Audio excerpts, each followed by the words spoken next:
nosso papel de Daman, papel com CEO Operation, com o CEO de Daman Internacional, que estava aqui na, me expliquei também com me querer dar lugar para iniciar conversação da maneira de ser começar a fazer começamento com respeito mútuo, tanto para trator e também para sindicato, e para não por chegar a arreglo entre o qual o Nanta propõe e o qual o sindicato também está de acordo com ele para assim garantizar que o trator não tenha não direito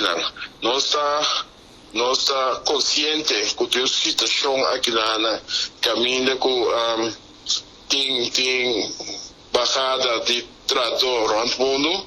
a economia também está crescendo, o caminho da culpa de trabalho não vai perder, mas a fórmula que nós está assim, a fórmula que nós está tratando para mim, da número 1, dus ainda me quer essa aqui vai completamente fora de mão, pero nós também está handling a situação, tanto de parte do governo, nós temos que criar mais ainda culpa de trabalho, para assim a gente não perde trabalho ganha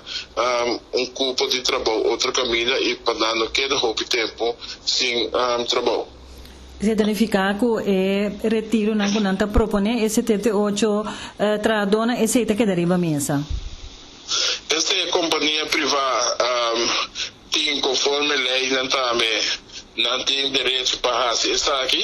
mas tem uma procedura que tem que cana para chegar em nada.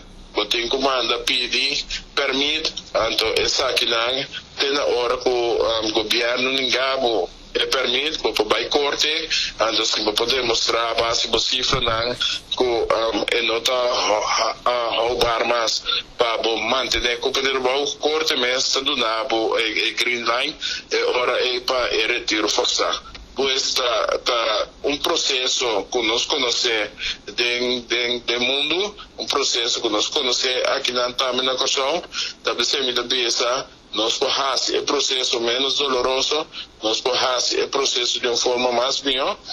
de comunicar e atender com gente de maneira então que respeito necessário. Pois se Japone que tem tudo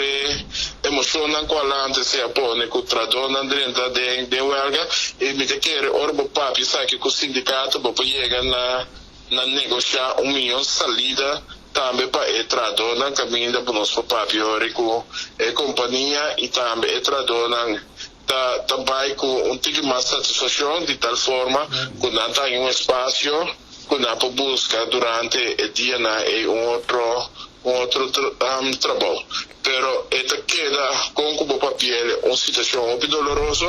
pero a realidade assim que nós estamos enfrentando tem